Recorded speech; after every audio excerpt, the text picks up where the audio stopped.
forgot to mention Kendrick in this episode. I just wanted to talk about this. I also meant to mention Kendrick.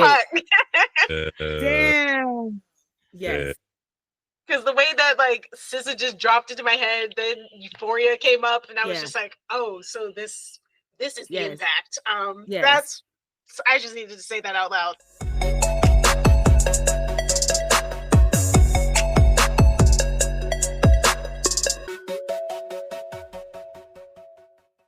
Hello, and welcome back to the Fade to Black podcast. I'm your host, Imani Johnson, and I'm here today with Sunflower B. Rose and Dominique Barlow. And today we will be discussing Rick Famuyiwa's 1999 directorial debut, The Wood. Well, I never thought I'd see the day Roland get married. Apparently neither did he. Oh, what's The Wood? Well, it's not what you think it is. Nah, it's Inglewood, California. Rule number one in The Wood. Either you gangbang or you play ball. Yeah, you know, or you could be a pimp like me, you know, because I gotta stay clean, you know? This nigga. What? You don't forgot about today, the wedding, the flowers, the family, Lisa? Hang it. Yeah, I like that. Back it. Hang it. Back it. Hang it. Back it. Hang it. All right, so Sunny, Dom, how would you describe this film? I say the easiest way to think of it is you're in a bar and you want to tell a homie about this movie they've never seen before. What are you saying?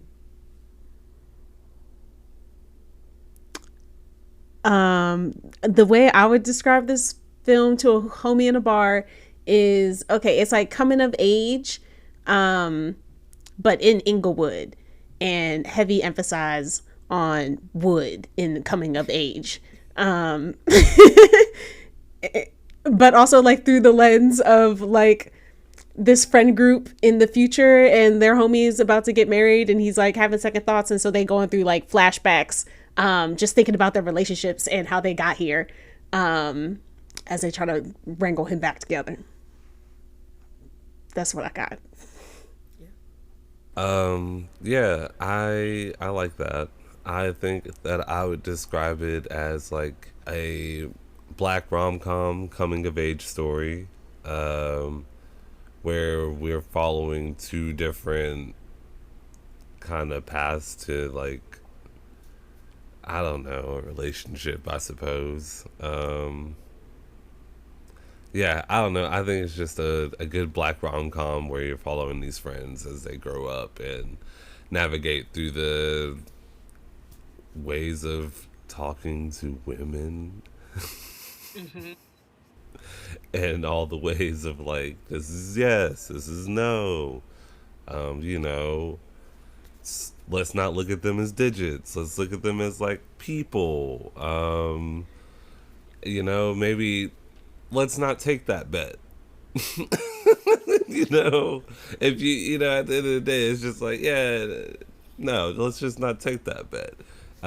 You know, I think there are a lot of good lessons in here. And I think it's a nice view of the young black male experience, especially in, this is in Inglewood.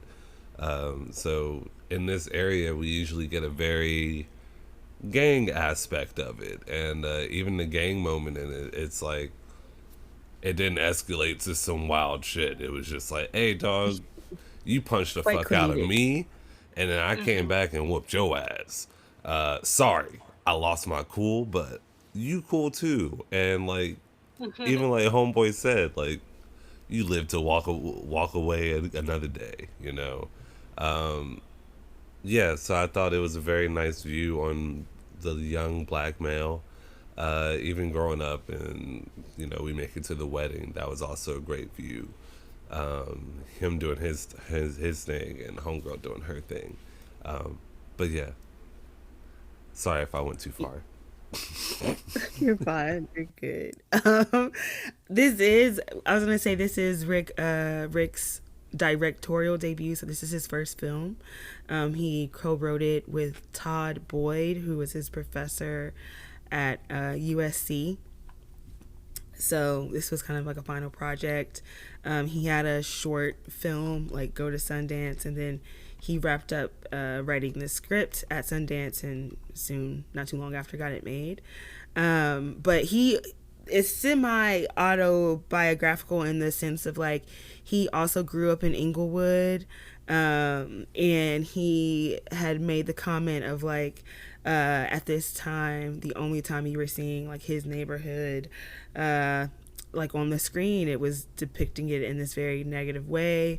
But he was like, there was a black middle class there, like even like as Dominique pointed out, it's like Stacy is in this gang, and so at this point it's 1999, so we're like so used to seeing you know, like this gang culture, gang violence on TV, very graphic, like you know, people always dying, and to see like Stacy, this gang member, in like this comedic way, like, you know, he was just trying to show a different perspective of it.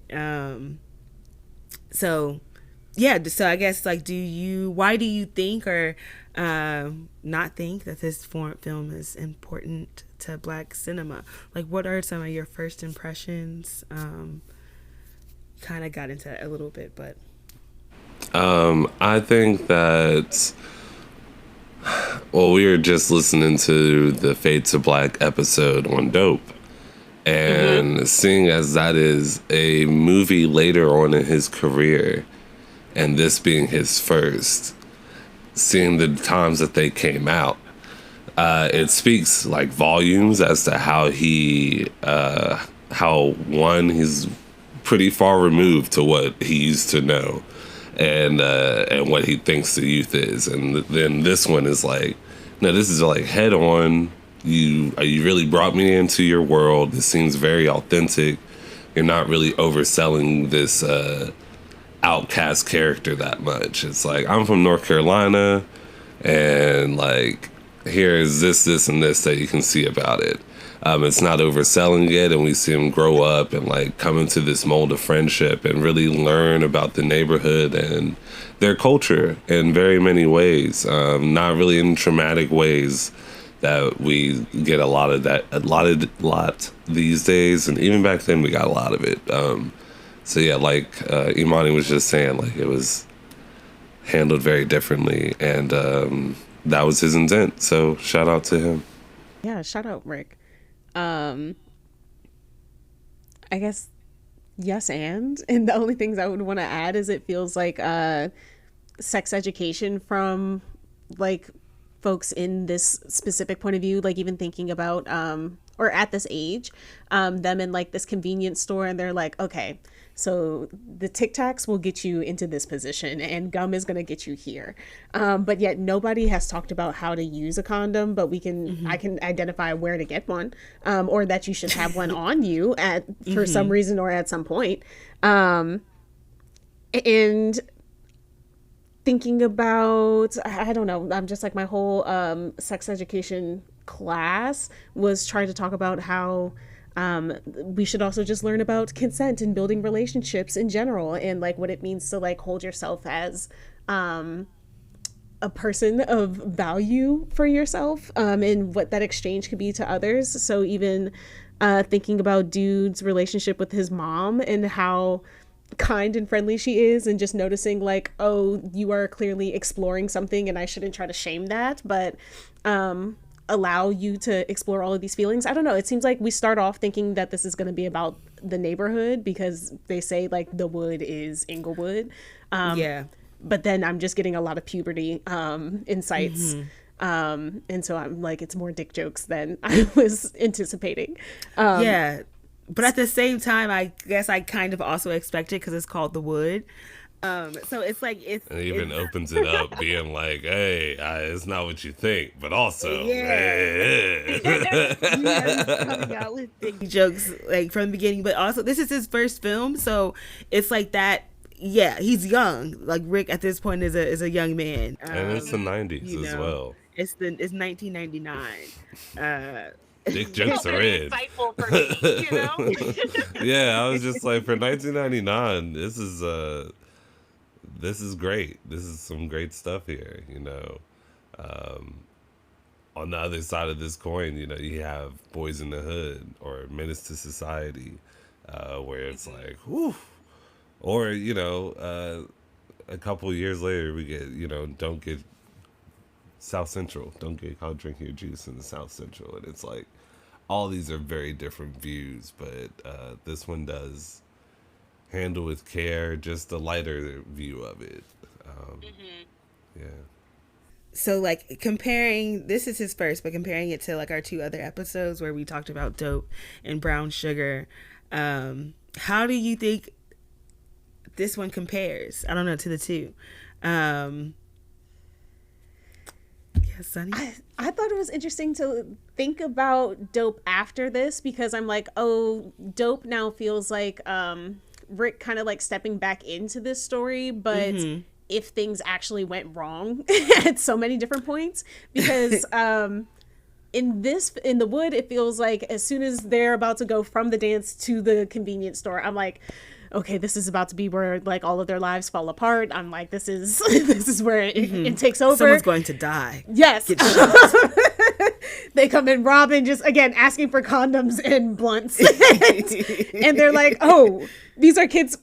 He's just having a nice brotherly moment. Like, you're the child that also goes to my sister's school. He probably dropped her off. Is just like waiting for her to come out. Yeah. So I'm like, I'm glad, like you said, Dominique, that there is like a pickup here. Whereas like in Dope, it's like, no, actually now he is initiated into gang life, and now he has drugs on him. Even when Stacy calls back a Mike into the car and he's like, I'm not going to do nothing to you. I promise. I'm just going to like help you run game on my sister. Yes. You have my blessing. Feels super, super scary. I'm like, and now he becomes Chiron in Moonlight. Yes. I was like, he's gonna take a hard turn, we're gonna come back again, and it does not happen. We just continue to progress, and these are just like young kids being young kids. So I'm glad that gets to happen versus Dope. But still, and there is a Dope crossover with the Wood and Dope. Like, Stacy is the security guard in Dope. There we go. So the worlds do come together. So it's like Rick knows that he's kind of recycling this story. And I feel like the only other connection for Brown Sugar is just Omar and Sanaa Lathan.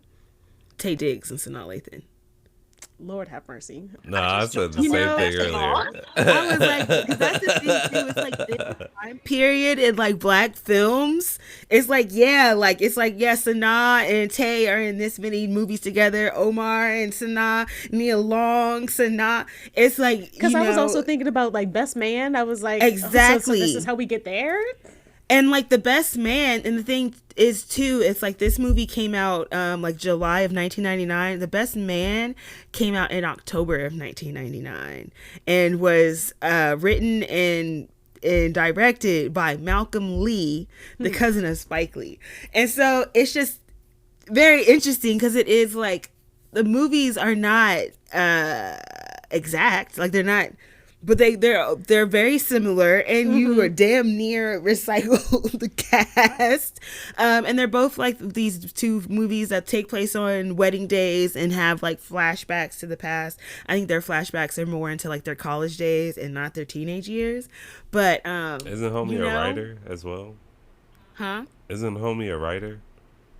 Or am I thinking about a different character? Tay Diggs' character is a writer in The Best Man. That's the problem. He done wrote this salacious book airing out they dirty laundry, and they like, hey yo, they're like, let's just add some mess to this. So it's like in both movies, Tay Diggs is a messy ass bitch. Like, how are you drunk as fuck on your wedding day, dog? Like, for me, I'm just like, oh girl, like, please don't marry this man. Please don't. Like, he's gonna He's gonna fuck up your life for real. You cannot trust him. He is too irresponsible. Especially because this self-sabotage is coming out of nowhere, it seems. Out of nowhere. Like, he cannot come up with a single reason why he is not there. Also, he's not a drinker. Why are you getting drunk to begin with? On your wedding day at your ex-girlfriend's house? Like, what is... When's the last time you talked to homegirl? Because she got a man. Because she got a man. And one that she is secure enough to, like, lend his clothes out to other men. So many items of his clothes. It was not just a t-shirt. It was 6 shirt pants 3 times over. It's like, damn, girl, you gonna come home and be like, where are my clothes? So your ex came over drunk as hell on his wedding day, tapped your ass, and you gave him my clothes? What? Yeah, I'm just like, who is this woman? Who is this woman? Which again is how I was feeling about Sydney and Brown Sugar. I was like, fair. Once again, I just don't understand this logic that they have. I feel like Rick low-key don't understand women. Or just like their thought processes. It's like, she can, sure, that can be her, but I just need you to get me there. Because I'm looking at her like, girl. Yeah. I feel like Taye Diggs didn't really learn his lesson either. No. I feel like we weren't really focused on his behavior like that. We were just like, hey, brother, sober up. All right. He was like, you right. I mean, her dad is just like, I will cut the shit out of you if you try anything like this again. Because once again, it's day of the wedding. This isn't even a holdover from like your bachelor party last night. This sounds so out of character. This morning, you woke up and said, I'm gonna get drunk even though I don't drink. Hours before your wedding. So yeah, that shit is crazy. That shit is crazy. Is this a film you think that could be made today? Yes, because there's a lot of like red pill talking points that we got here.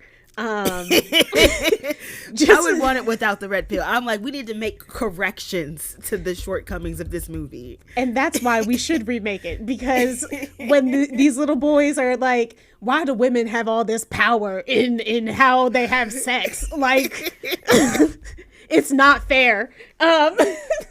We need to come back and address that. Yes, Mike should speak up. The pussy pot is crazy. The pussy pot is crazy. I'm like, why they keep making bets about assaulting women? Yes. Like, yeah, just go smack her ass. Yes. Like, that's all you want to do in life is just touch booty. Yeah, I'm like, these are the horniest. This is the horniest group of like young men, and again, like dope. Like, these are like the nerds. Like, they're not the coolest kids in their school. These are a group of horny ass nerdy little boys. And look where it gets them. Nothing. See, because how do you have an erection on the first day, sir? You just walked into the classroom. He said, my hormones are crazy right now, bro. I came from North Carolina. Maybe I came from a really white school. I came in here and saw some meat. God. That's crazy. That's crazy. That's crazy. But you know, a week before this movie came out, American Pie came out. So it's like, it's the 90s. It's like, this is the type of humor we're getting into, that really just raunchy 90s male comedy, you know? But also that coming of age, because I'm like, what can you do at this time? Because these homies who are like trying to be your friend but are also not your friend are like here to just like make fun of you, but also like not judge. If anything, they're just like encouraging it. You know, they're like, we gonna make fun of you because you from North Carolina, but we will try to fight Stacy if it comes down to it. Right. You know, so it's like, that makes us homey enough. You know, now flash forward to the wedding, and you are all groomsmen in my wedding. It's like, this is a real, you know, I'm trying to talk to you, talking about why you gotta leave the homies for getting married to this woman. Why do you gotta move? You need to tell her she gotta stay here. It's like, y'all. You know, Omar was like, hey, I don't keep my girl on a leash. She in New York right now. She chilling. But that's why he's married to somebody else. And that's why his whole speech at the end is about like, damn, I thought distance was going to be a problem, but now I'm seeing like it really shouldn't be because, we should let Ro be free the same way that we let Slim be free to go follow his dreams across the seas playing basketball. Yes. So why the fuck can't? And then like, who knows where Roland's been? Because if he's already had, or not Roland, Mike has been in a relationship already. So it doesn't seem like any of them even live in the neighborhood anymore, and that's why we got to come back to Tanya's house to rinse off instead of like calling somebody's mom. Y'all know. You don't got no cousins, no aunties. So it feels like they really just try to like guilt trip him because he's the last one, or maybe because he was the one who's like playing like a pimp the first time, and so now him trying to settle down, and maybe that's also him feeling guilty too, why he's like, I thought y'all would appreciate me trying to sabotage myself because I said I was a Mac daddy forever and nobody's trying to stop me. Y'all really gonna let me get married to this woman, huh? Y'all not gonna stop me. Yeah, and I think that's that full circle moment of like, Rick is trying to show us that these men grew. It's like, see, they are different now. Even though I'm like, once again, we need to dig deeper. Yeah, push it that dig deeper card. A little deeper. Yeah, for sure. And I think like too, this movie also really reminded me of like what is it called? The Hangover. I was like, it was very Hangover-esque, but it was these two really they have these two storylines, because I feel like the flashbacks didn't necessarily connect to what was going on currently. It's like our movie storyline, it's like, Roland's drunk as fuck, puked everywhere, gotta get him cleaned up, gotta get him ready, trying to get him to this finish line. But our flashbacks are functioning more to like give us insight into these characters rather than like relating back to what is on hand. And I would have liked to see like the two work together a little bit more. I think the pacing for me was feeling like we was about to get a Dwayne in a different world, like walking in on the wedding like, that's my woman, don't do it, Whitney, don't do it. It's like, that's where I thought it was headed, and then it's just like, and no, like she just pulled up, and I was like, why do we follow this whole love story over here? Tay Diggs didn't learn a lesson, but they still got married. It was very much like Under the Same Moon, where they didn't get to embrace at the end, where it's like, so what did we do all this for, really? Like, I don't know. Maybe I wanted harder confirmations on, like, did you learn your lesson? What was going on with this or that? Or, like, And that's where I'd also be curious to pick y'all's brain about this narration, because it feels like this is supposed to be Mike's story. So why are we at Roland's wedding? And also, like, why are we cueing the audience in so early on? But then, like, they kind of forget about us. And then I was also curious because, like, there is, like, this internal monologue that we get for Mike in those flashbacks. And I'm like, okay, so it's because he's the character that is, like, new to this world. So he's, if it's about the neighborhood, then he's just, like, introducing us to it. But then is it about, like, his actual relationship to women, or to like falling in love with something, a place, a time?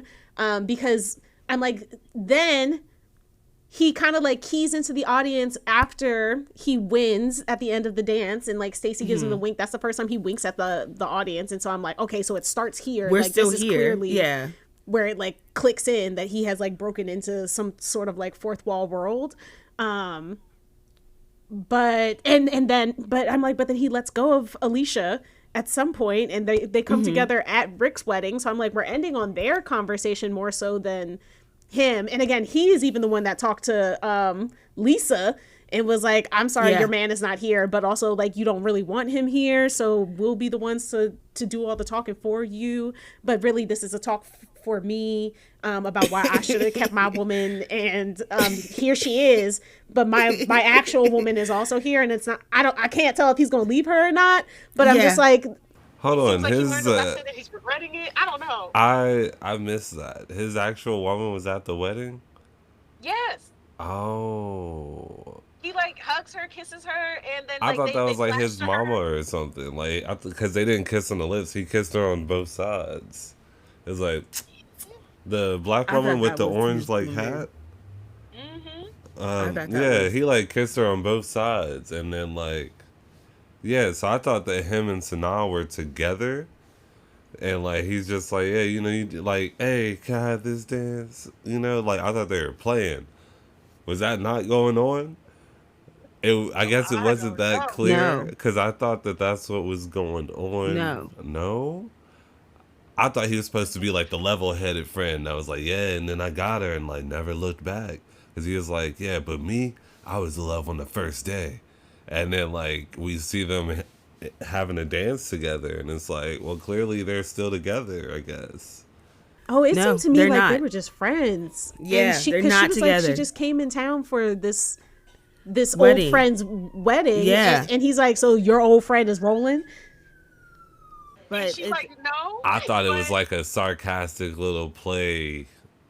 I don't know. Okay, yeah, well, that's what... When they see each other at the wedding, it's kind of like a, you know, like, there go my first love, but we not together, you know. So then tell me what happened then, brother. Like... Exactly. They went their separate ways. It's like what happened is Alicia ended up going to Columbia University and Mike stayed in California and went to University of Southern California. I wasn't saying that to you. I was saying that more to Rick. Yes. Oh. What did Rick learn other than like introducing us to his childhood home? Yeah, like Rick, like, brother, once again, like after Under the Same Moon, like, give me that. I need that. I don't want to think about what happened. Like, we're following this whole love story. If we're not going to give Taye Diggs closure on like whether he wants to be with this woman or not, then at least give me closure on this relationship and what happened. Because did he learn his lesson? Like, he just telling this story was like, yeah, nostalgia really helped me here. I get it. I lost a good one. And it's like, well, I don't know. It's like, that's it. The end. Maybe you shouldn't have been misogynistic to begin with. I don't know. It sounds like you're still kind of immature, you know? It's just like, you still sound like you got some growing to do. And again, that's the shortcomings of this movie. And it's just like, you know, I will let them be horrible little monsters caught up in the horniness of their teenage years if I can see as grown men that they have matured and like know right from wrong and like let me see that growth. But it's just kind of like, damn, these men are still the same. Roland waking up on the day of his wedding getting drunk. I'm just like, god damn, like that's fucking crazy, dude. That's fucking crazy. But Rick himself was a young man when he wrote this movie, and so it's like maybe he himself didn't have the maturity yet to realize that you gotta grow up and put childish things behind you. Maybe not. And it makes me so curious what happened after high school.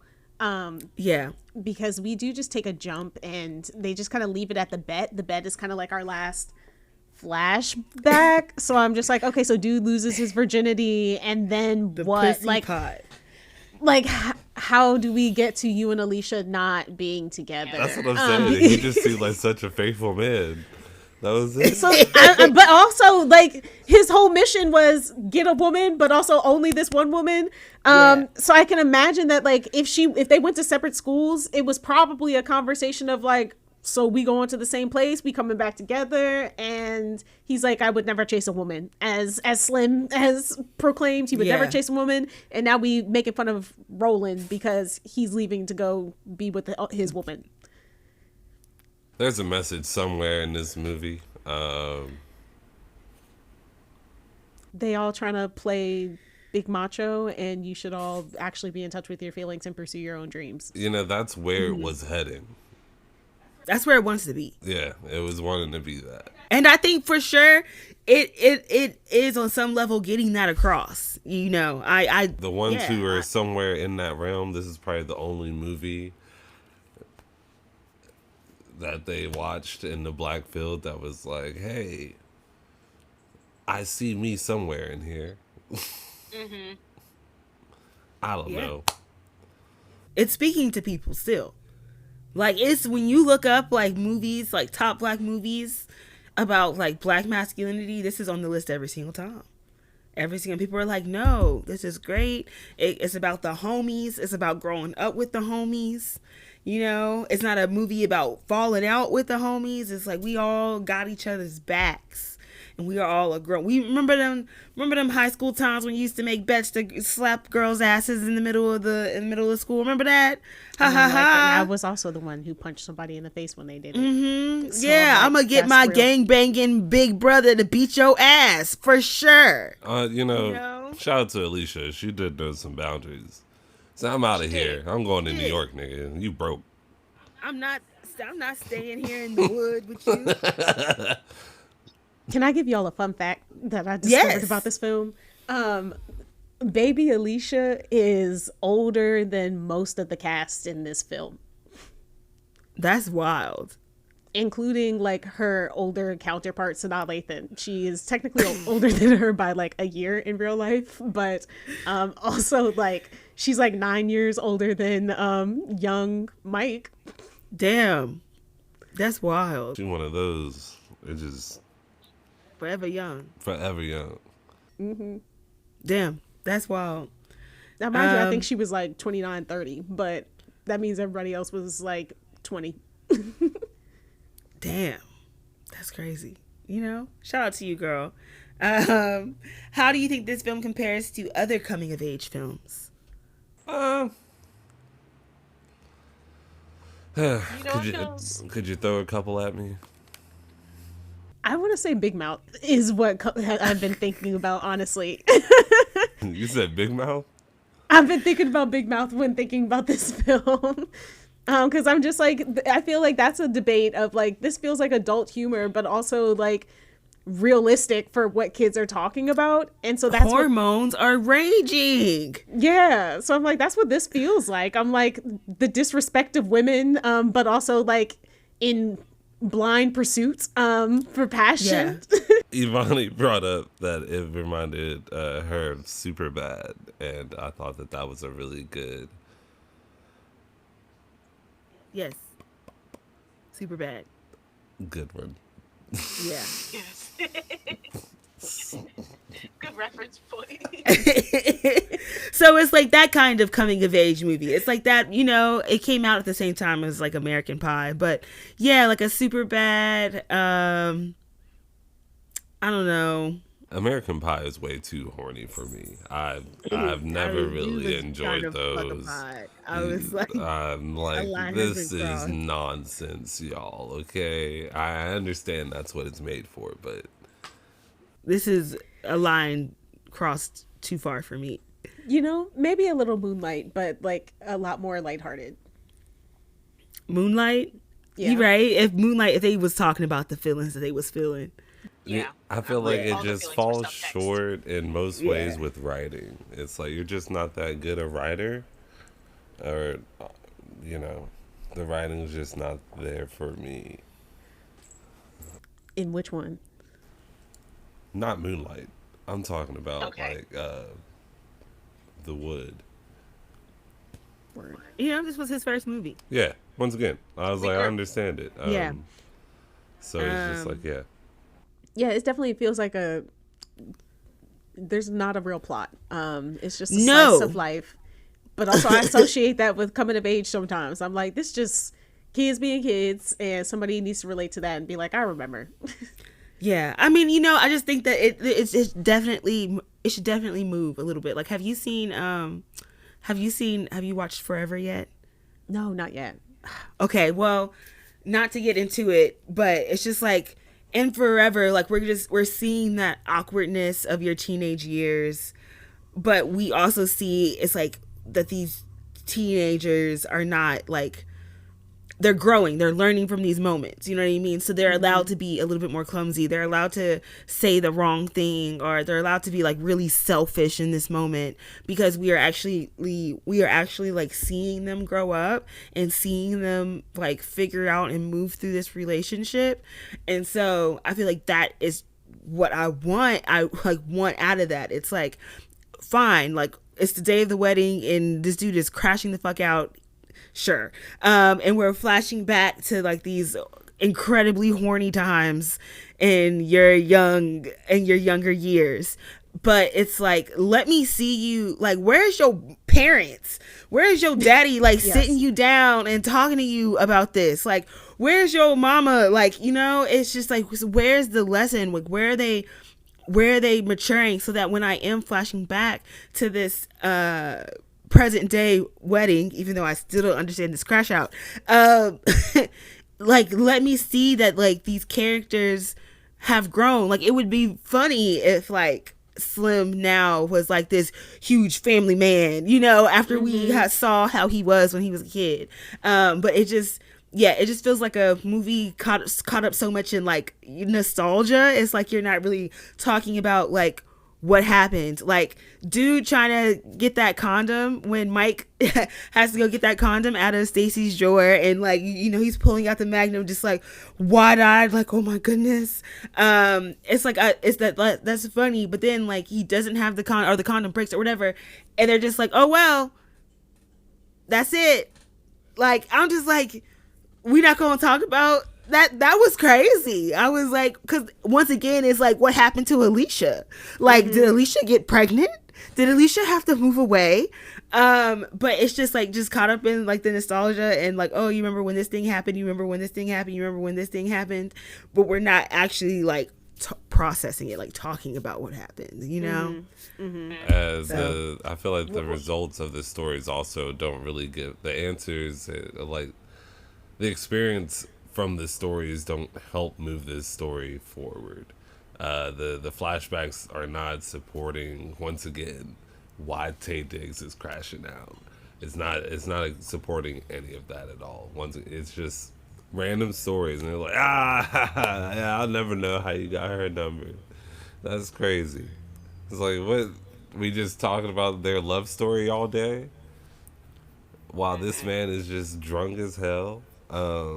But to take it back real quick to Forever, I was thinking a lot of that when watching this, and that's what I'm still thinking about when I talk about the writing's just not that strong, because that is a story that really,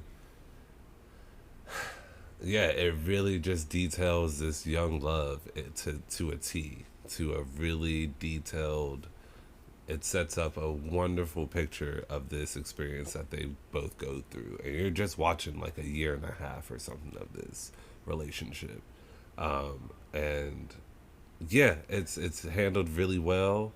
It helps that it's from like a woman creator, Mara Brock-Akil. And so it's handled in a much different way. Even with the horniness involved, it is still handled in a different way. Yeah. Yeah, because what did you want to say, Sonny? Well, now I have like, that's two trains of thoughts that have started. One, I was gonna say that's such a poignant point of view, because I'm like, we hardly get to know anything about the women's feelings about In the Wood. Like, we have no idea who Lisa is, why she's important to the story. We have no idea who Tanya is, why she was important to the story. Alicia is also just like more of an object. But then the other thought was, I think the reverse happened with the condoms, where it was like the first one I think was too tight, and that is also why it broke. And then he went to go get the condom, came back, finished in like 2 seconds, and then was like, that's it. And she's like, and now we go together. And even though they're both already in relationships, and we don't see anything after that. They go to the homecoming, they dance. We don't see them dance because we saw them dance in middle school, so why do we need to see them dance again, I guess. But yeah, I was more curious about like what would have happened with Alicia and her brother Stacy, because I'm like, His girl walked away being like, I counted your condoms. You are missing one. Now she's got a boy in her room, and it's the same boy that you like helped her get with. So I'm like, that feels like another plot point that should have been addressed. Like, yes. Sorry to your girl. We took the condoms, like something. He said, you know, hoes be tripping. Anyways, my boy walked back down the hallway and finished the mission. And nope, Alicia didn't care at all. It's like, what? Just like, oh, I guess it's meant to be. So she said that so cautiously. You don't feel weird? And that's the thing. I was like, so many, again, these flashbacks were not serving the story because it was just like these moments. And it's like, okay, but what became of that? Like, what? Yeah. You're just throwing this into like, oh, remember the time. And, you know, the women, as a common theme, were lacking in this movie. Yeah. They were just there. They had no thoughts, wants, feelings. For people who have all the power, you think? For people who have all the power, we know absolutely nothing about these women. So, yes. And my last question is, compared to other films that focus on like the masculinity in the Black community, we have like Boys in the Hood, Poetic Justice, Baby Boy, that, you know, John Singleton was always here. Like, I got a message to tell. But like a movie like Mo Better Blues with Spike Lee, even Moonlight or Creed with Ryan Coogler. How has this fallen in? Do we feel like this is on the more positive end? Are we more feeling this is on the more reflective end, or does it just still come up too short?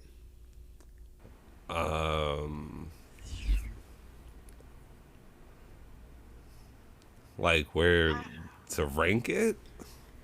Yeah, I mean, just in terms, because it's like we don't have many films on Black masculinity, right? So it's like, I would still, but this is one that we got. I would still recommend this movie just because of how the tone of it itself.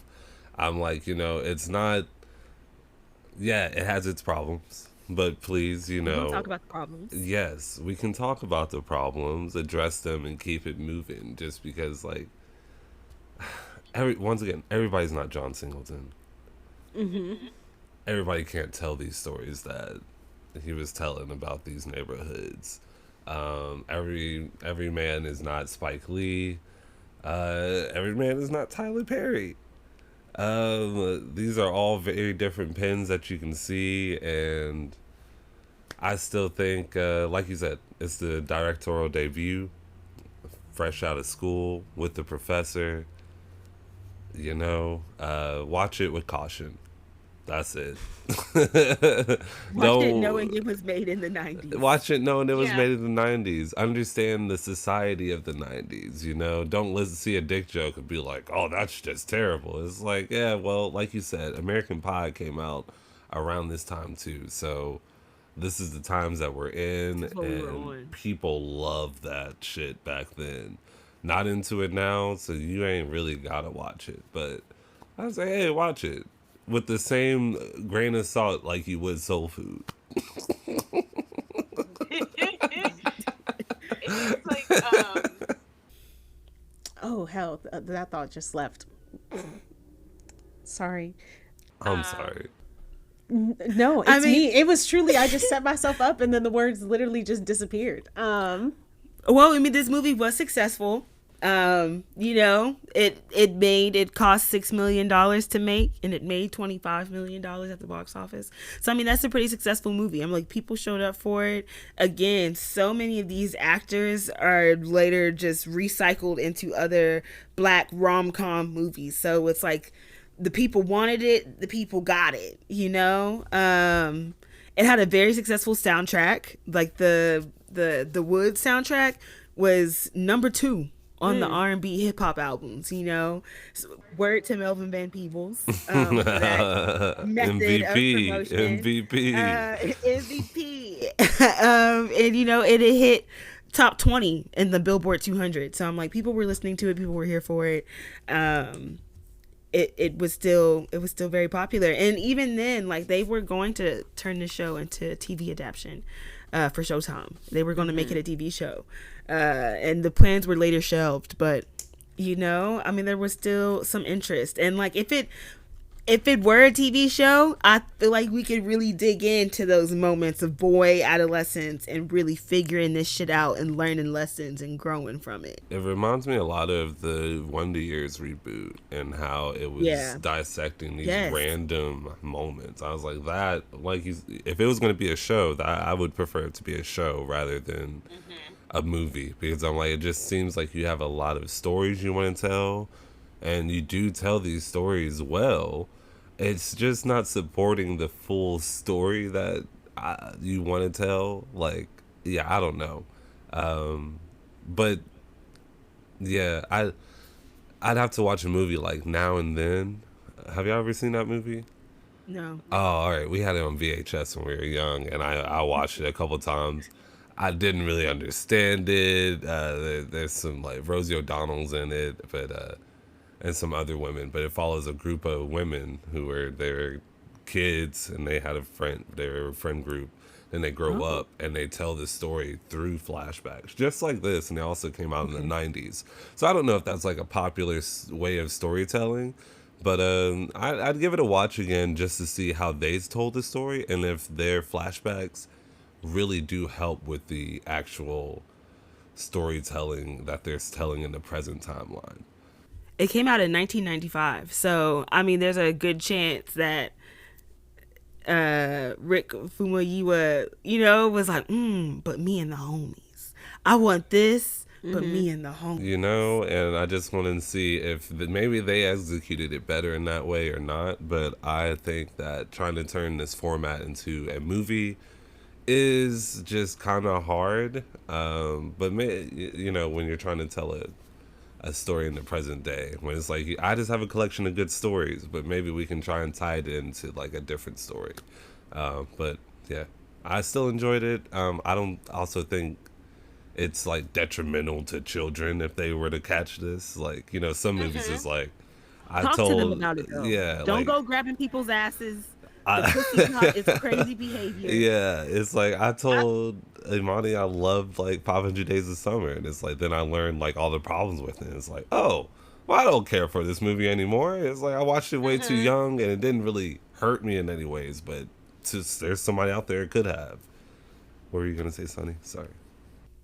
No, I was gonna say this just feels like bad advice. It feels like very like how to be a man, how to mac on girls, but it's all terrible. And so I feel like if we were to just do a remake, I would just want somebody to have like some sense. Yes, I need a parent. I just need a parent to come and talk to them and give them some advice, or the voiceover to be like, and that was wrong. Yeah. Not like, yeah, you know how we be doing. Because we've seen growth. So we're looking back at these times of like, hey, why are you fucking up, friend? Like, let's be for real. Why are you getting drunk 10 a.m. on your wedding day? When this is not I don't like drink. you. Yeah, instead of just like clowning him and then like getting mad about $300 shoes that got puke on them. That you might not have paid $300 for.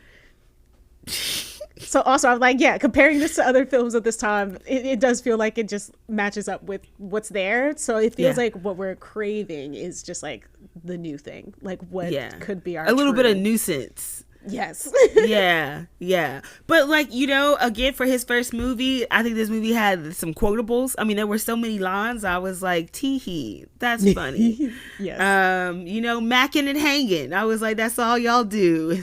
Macking and hanging. I was like, all right, you know, just balling and gang banging. It's like so many of these combos. I was like, it's very this or that in the wood. But also notice how they asking like, you either a gangbanger or you balling, but neither of them do either of those things. Because, like you already said, they're the nerds. They saw a nerd and they was like, "Yo, I bet we could be better, cooler nerds than keeping him around." Like, you know, Exactly. Hey, nerd, what are you doing? Why you dressed like that? I thought you were purdy. It's like, oh, over there, Mr. North Carolina. I like sports. You don't play ball? You play baseball? I do and that's are like super bad. I'm like, these are the nerds, and I feel like in the 90s, I feel like you weren't allowed. I feel like he wouldn't have been allowed to like really nerd up these guys, especially if we want to see them as like quote unquote cool in the future. And that's why he does dope. And that's why he does dope, because he's like, finally, I can let these nerds be nerds, but they can be cool nerds. But also specifically 80s nerds. Yeah. For some reason, these 2000 these kids 90s hip hop in the 80s. Yeah, you know, so it's hey, I'm like, I see the bits and pieces he was trying to piece together to make this movie, and it's still here. I'm like, people still love it. If they came out with a Wood sequel, I'm sure folks would line up for it. It better be the women's side of the story, though. Because I'm like, I learned everything I needed to know about them. What else happened? Please tell me. Yeah. Yes. I would like 4 seasons it. It could be like yes. The Wood, but like 4 seasons. So they're meeting up for these now family vacations. Let them be family men. Maybe one's divorced now, got the kids. See, so now we're doing Think Like a Man. Yeah.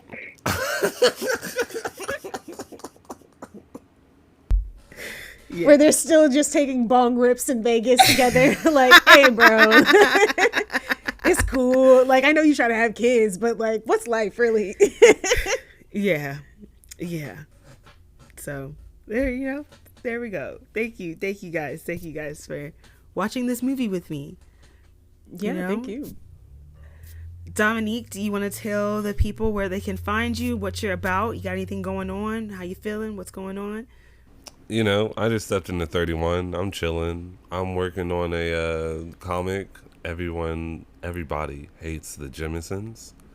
Yeah, there's information coming in the future, but you can find me at that's THEE Barlow on any social media. Keep the Barlow. That's it. Well, thank you for being on the show. We now do have an official Fade to Black Instagram, so you can follow us on Instagram at the Fade to Black Podcast. And let us know what you think of the episode, and don't forget to like, share, subscribe, and tell us what you thought. And we will find another Rick Famuyiwa movie to watch, I'm sure. I don't think you should. I think the trilogy has been complete. I don't know what else he has. He directs, The Mandalorian. I like The Mandalorian. He does a lot of that. I like that little green baby. Yeah. We got another something called Our Family Wedding that came in 2010. I remember Our Family Wedding. Okay. Talk to me. Y'all gonna have to have a... Talk to Me is on my list. That is with Talk Don Cheadle. to me. That is on my list. That's the Don Cheadle movie. So, yes, Rick he will return. Hold on, the Don Cheadle? Yes. Oh, not the scary one? David thought the same thing, and I was like, no, it's not the scary one. This one is about Don Cheadle, and he's a radio DJ during Vietnam. Oh. Yes. Okay, so Rick will return. He also is an executive producer on The Chi. Damn. See, Rick is out here. That's why I'm like, put some respect on Rick's name for real. I wasn't saying that. I was like, if y'all already did 3 episodes, let somebody else eat. No shade to you, Rick. I respect your work, Rick. I said it's great for the kids. It's great for the family. I'm here for you. He said it's a recipe I'm still passing on. Yeah, apparently that's it. Rick has 6 more movies coming up on IMDb. Rick stay booked and busy, okay? I hope you talking. I hope you speaking better for the women on one of those, brother. That's the only complaint. That's the biggest complaint. I can't imagine that's going to happen. But The Wood is also the Wood TV series is listed as one of these upcoming directorial projects. They dropped it in 2023 unless they picked it back up. Let's find out. The project was shelved in 2023. I believe it. Yeah. So somebody need to update IMDb then. You know, it's like sometimes you don't want to update IMDb. You want people to look at it and be like, "Oh, okay, yeah." No, because another one of these projects is called Black Hole, and I'm like, don't tease me now. Damn, I see. Yes, Vince Staples was going to be in the Wood TV show. That would make sense. Yeah, it's going to have Vince Staples. You know, now he got the Vince Staples show. So shout out to the Vince Staples show. When one door closes, another one opens. Look at that. Season 2 is about to be on soon. So shout out to Vince Staples. He was also in Dope. So who should be directing our next, like, coming of age masculine film? I want Ryan Coogler to do everything right now, but oh, it was also my first thought. I was like, let Ryan Coogler write a nice coming of. I mean, he did Creed.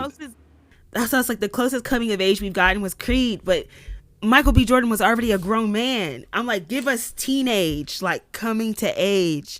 That's what I would like to see from the Cougs. But I don't tell that man what to do. He does what he wants, and I'm here for everything he does. You know, he got to be a dad for a little bit longer. And he got like 3 kids, don't he? Oh, okay. Well, I think that's. Yeah, they ain't got to stay for this conversation. Tell your homies about this podcast. Bye.